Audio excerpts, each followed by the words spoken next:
चलिए हम लोग तो आज मैथमेटिक्स में टॉपिक स्टार्ट करने वाले हैं। इसका नाम है एक एक नियम। एक एक नियम के हम क्वेश्चन लगाएंगे यूनिटरी मेथड के, जो कि बहुत ज्यादा एग्जाम्स में आते हैं। अलग अलग एग्जाम्स में सभी में ये क्वेश्चन आसान होते हैं, पर थोड़ी सी प्रैक्टिस की से हम इसे इंप्रूवमेंट कर सकते हैं। तो आइए बात करते हैं यूनिटरी मेथड का पहला क्वेश्चन।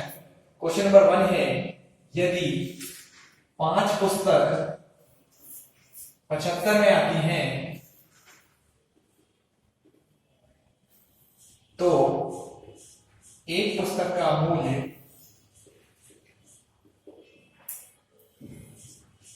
क्या होगा? ये आपके एग्जाम में आया हुआ क्वेश्चन है। जनरली ग्रेड 3 और जो सीटेट के पेपर होते हैं, जूनियर लेवल के पेपर, उसमें ये पूछा जाता है, प्राइमरी लेवल का जो पेपर होता है। तो अगर हम बात करें 5 पुस्तक 75 रुपए में आने तो एक कितने में आएगी? इजी क्वेश्चन है। 5 आएगी 75 में, तो हम एक का दो तरफ क्या करते हैं, 5 का डिवाइड करते हैं, दो तरफ 5 का डिवाइड करते हैं, 75/5 कितना हो गया? 5 का 5 और 5 का 25। तो एक किताब का मूल्य कितना आया? 15 रुपए। चलिए question number 1, next thing is, किसी संपत्ति के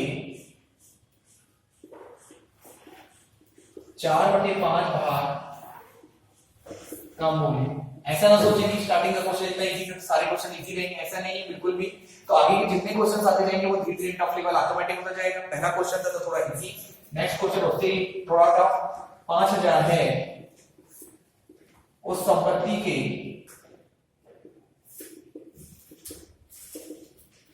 आधे भाग का मूल्य क्या होगा? देखिए सिंपल क्वेश्चन है, एक संपत्ति है, 4/5 भाग का मूल्य इसका 5000 है, लेकिन 4/5 भाग है उसका मूल्य कितना है? 5000 है। कितना है? 5000 है। तो संपत्ति के आधे भाग का मूल्य क्या होगा? उन्होंने पूछा आधे भाग का मूल्य। अब सिंपल सा है, कितना थोड़ा सा आपको देखना पड़ेगा। अगर हम बात करें 4/5, तो अगर हम देखें यहाँ पे, तो हमने यहाँ पहले कैलकुलेट करें, 4/5 भाग का मूल्य कितना दिया गया है? 5000 दिया गया है। तो हम एक भाग का निकालें, तो एक भाग का यदि को निकालना है तो 5000 गुणित 5/4 या टोटली 25 50/4 लगभग करके एक भाग का मूल्य आया 6250। कितना है? 6250। तो आधे भाग का मूल्य कितना है? आधे भाग का मूल्य आया 6250/2 3125। कितना है? 3125 रुपए। क्लियर हो गया यहां तक? नेक्स्ट क्वेश्चन है क्वेश्चन नंबर 3, एक दर्जन कॉपी का मूल्य, एक दर्जन कॉपी का मूल्य 42 रुपए है। 5 कॉपी का मूल्य कितना होगा? इस तरह का इजी क्वेश्चन अगर हम देखें तो हमें पता होना चाहिए कि एक दर्जन में कितनी चीजें होती है। तो हम सब जानते हैं एक दर्जन में 12 वस्तु होती हैं। एक दर्जन में तो का मूल्य 42 रुपए है, तो 12 वस्तुओं का मूल्य यदि 42 है तो 5 वस्तु का मूल्य, पहले हम एक का निकाल लें, तो एक वस्तु बराबर दोनों साइड 12 का डिवाइड कर दें, तो 12 इंटू 42 इंटू 12 42/12, तो 5 वस्तु का 42 गुणित 12 इंटू 5। अगर आप इसको पूरा सॉल्व करेंगे तो आपके पास एग्जैक्टली आंसर आएगा 2 दूनी 4, 2 6 12, 3 दूनी 6, 3 7 21, 35/2। एग्जैक्टली आंसर आया 17.50 रुपए। ठीक है, अगला है, कितना क्लियर है? Yes. 4 मजदूर एक काम को 3 दिनों में पूरा करते हैं,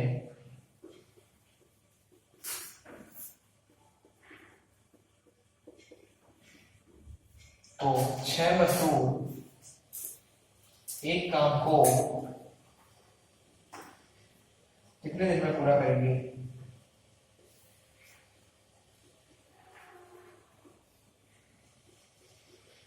4 मजदूर एक काम को 3 दिनों में पूरा करते हैं, 6 मजदूर एक काम को कितने दिन में पूरा करेंगे? तो बात करते हैं 6 मजदूर एक काम, 4 मजदूर एक काम को कितने दिन में कर रहे थे? 4 मजदूर कर रहे थे कितने दिन में? 3 दिन में। तो 6 एक मजदूर कितने दिन में करेगा? तो एक मजदूर मतलब 3/4 दिन, 3/4 दिन तो 6 मजदूर कितने दिन में करेगा? 6 मजदूर बराबर 3/4 गुणे 6, 2 दूनी 4 कर दिया 6, 9/2 दिन में या 4.5। अगला प्रश्न है 400 ग्राम की 15 डबल रोटी का मूल्य 45 रुपए है।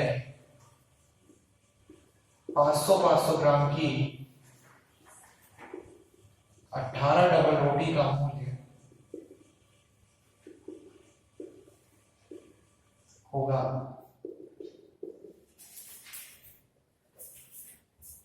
18। काफी अच्छा क्वेश्चन है। 400 ग्राम की 15 डबल रोटी का मूल्य 45 रुपए है। 500 ग्राम की 18 डबल रोटी का मूल्य होगा। तो अगर हम बात करें 400 ग्राम की कितनी डबल रोटी है?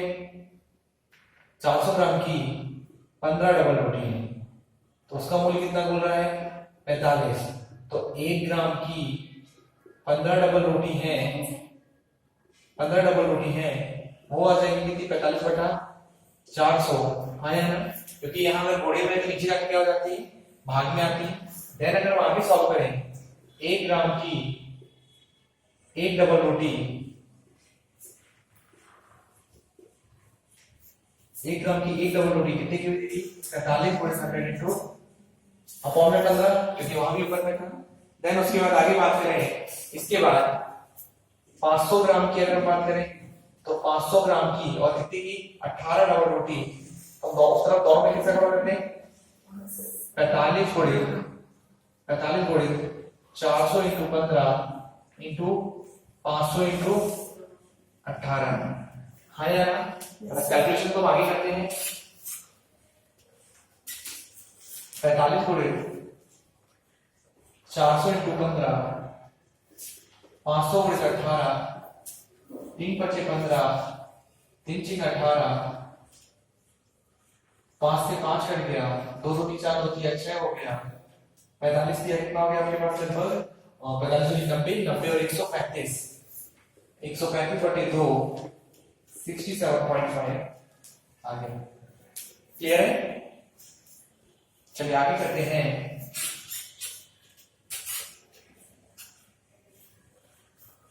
अगला क्वेश्चन है एक शिविर में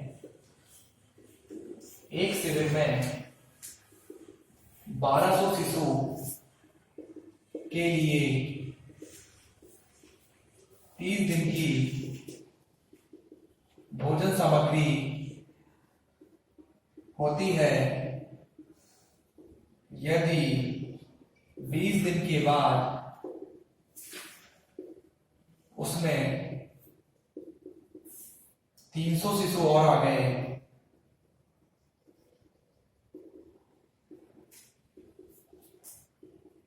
तो शेष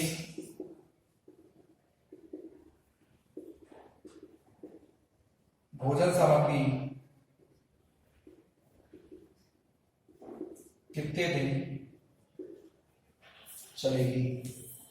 एक शिविर में 1200 शिशुओं के लिए 30 दिन का भोजन सामग्री है।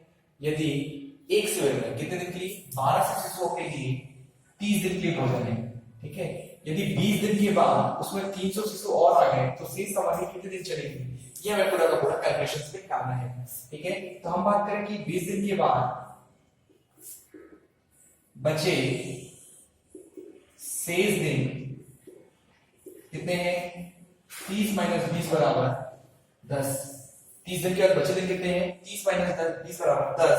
तो 20 दिनों में पहले हम बात करें 20 दिन बाद शिशुओं की संख्या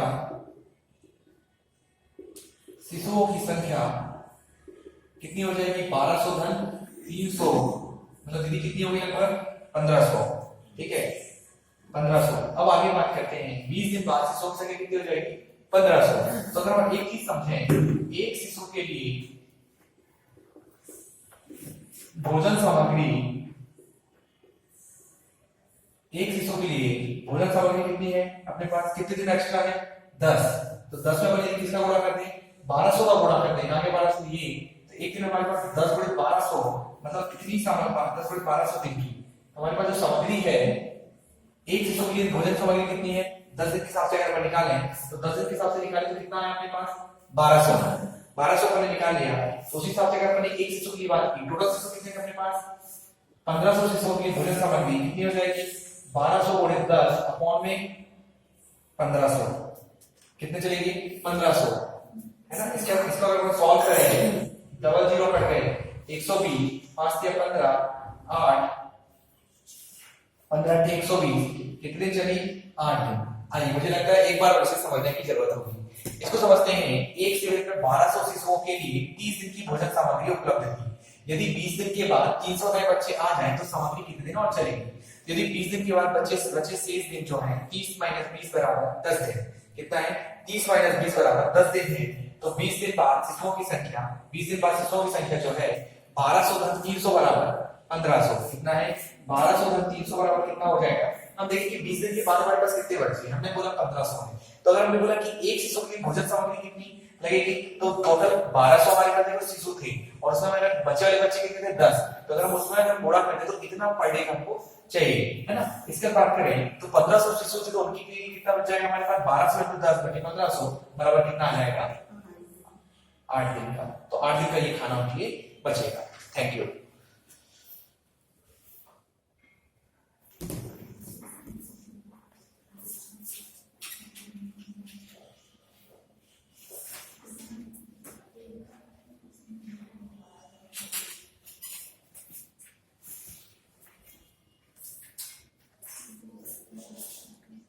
अगला प्रश्न लिखिएगा एक नाव में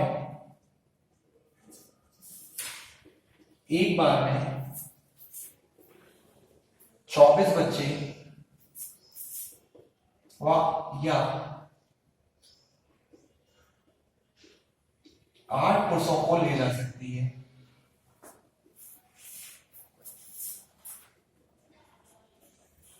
आठ पुरुषों को ले जा सकती है। नाव में 18 बच्चों के साथ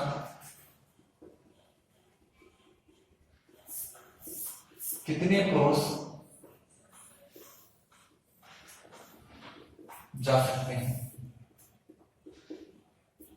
एक नाव है एक बार में 24 बच्चे ले जाएगी या 24 बच्चे या 8 पुरुष को ले जा सकती है। तो नाव में 18 बच्चों के साथ कितने पुरुष जा सकते हैं। तो हमको एक ही समझ में आया कि 24 पुरुष बराबर 24 बच्चे बराबर कितने 8 पुरुष, हाँ या ना। एक नाव एक बार में 24 बच्चे और 8 पुरुष, मतलब 8 पुरुष का जो वेट होगा वो 24 के बराबर आ जाएगा। ठीक है। तो अगर यहाँ बात करें दीदी कि एक बच्चा बराबर कितना आ गया हमारे पास 8/24 पुरुष है ना। 8 का मैं 8 किया 24 एक बच्चा बराबर 8 किया इतना आ गया। तो हमारे पास कितने निकाले थे 18 बच्चों के हिसाब से। तो 18 बच्चों के हिसाब से 1/3 × 8 कितना है 18 ना 18 यहाँ कितना होगा 1/3 × 18 कितने आ गए 6 पुरुष आ गए। कितने आ गए 6 पुरुष आ गए। तो नाव में अतिरिक्त कितने पुरुष जा सकते हैं, कितने पुरुष जा सकते हैं अतिरिक्त। तो टोटल कितना बोल रहा था वो ऑलरेडी पुरुष कितने थे 8 और 18 बच्चों के साथ कितने जा सकते हैं 6। तो कितने अतिरिक्त जा सकते हैं 2। समझिएगा फिर से 24 बच्चे 8 पुरुष 24 बच्चे 8 पुरुष बराबर है। तो एक बच्चे बराबर आ गया 8/24 1/3 पुरुष। तो 18 बच्चों का यदि अपन निकालें तो 1/3 × 18 6 का मैंने किया। 9 में अतिरिक्त कितने आ सकते हैं तो 8 ऑलरेडी थे -6 थे तो कितने आए 2। Thank you.